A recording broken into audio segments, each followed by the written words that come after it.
When you look at the levels of horror and hell in Rafah this week, you'd be forgiven for asking yourself, what's the point of the activism? You know what I mean? Like when it's not making a difference on the ground. And that's a very, very dangerous thought to get into, in my opinion, guys, because it's exactly what Israel wants. What Israel wants at the moment, more than anything else, I think, is for the likes of you and me and activists all over the world to shut the f*** up about Palestine. So don't give them what they want. I'll be honest, some of the images that I saw this week in Rafah, I felt so overwhelmed, I felt like giving up. But speaking to my Palestinian friends, as long as your mental health can take it, what they need from us now, right, instead of scaling back, we need to amp everything up. And anyway, the activism is working. Look at Starbucks, look at McDonald's, they're posting record losses. Look at the politicians, look at the way they're pivoting. The Labour Party in Britain is a great example. At the start of the genocide, they're cheerleading for it. They're offering absolute impunity to Israel. It's grotesque. Now, the public statements are very different. They're distancing themselves. Why? They're tacticians. If there's votes in it, they'll flip-flop. I think Western leaders, more than anything else in the last 4 months, have illustrated that they don't give a fuck about Palestinian lives. They care about power and votes. So what I'm excited about is, if we can make that much of a difference with, say, 750,000 people on the streets of London, how do we get double? How do we get triple? I'm interested in the people who've been on the fence. Not Zionists. I'm not interested in an ideology that supports the mass murder of children. I'll never get my head around that. I'm not qualified to understand that degree of psychosis. I'm interested in people in the middle. How do we get them on the streets?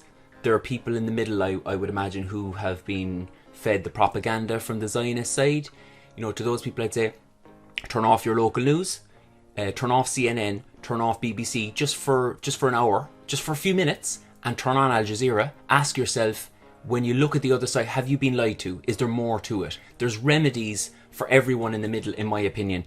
If you're scared about someone said to me the other day, I'm scared about jumping on the bandwagon. I've been doing nothing, I don't want to jump on the bandwagon. Every Palestinian I've spoken to anyway would just like you to get off the fence. They'll actually offer you a hand to come onto the bandwagon. It's just numbers. We just want more people on the street. You'd be made very welcome. Some of the most beautiful, life-affirming experiences of my life have been on Palestinian solidarity marches. Contrary to what the British government would like you to think, rather than being hate marches, they're love-ins. You'll be made so welcome. And there'll be people who just want this whole thing to go away. You know, you're just thinking, I just want to go back to posting about my weekends away. I want to turn on the news and not see anything about Gaza. I'm sorry, guys, but there's no going back to normal. The world is different forever. Everything has changed. All masks have dropped. There's no way that we can go back to normal after a bunch of people have been live streaming their own genocide and ethnic cleansing for 4 months. And instead of the West intervening, the West has actually been providing the weapons for the genociders to do it. And now, to add insult to injury, some Western leaders are blocking humanitarian aid getting to the desperate victims.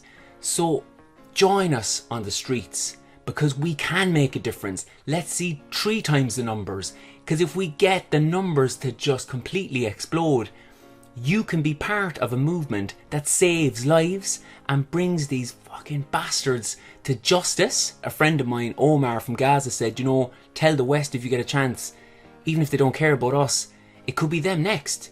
Because this rogue state is breaking international law. It's not just a war or annihilation of Palestinians. It's an annihilation of decency, of reason, of humanity, of international law. They've stated, their Prime Minister has stated that not even The Hague will stop them. Well, I tell you who will stop them. We will. We can. Join your local Palestinian solidarity group. Get to your march this weekend and be part of, I'm promising you, the most fulfilling, most important thing you'll ever do with your life. Free Palestine.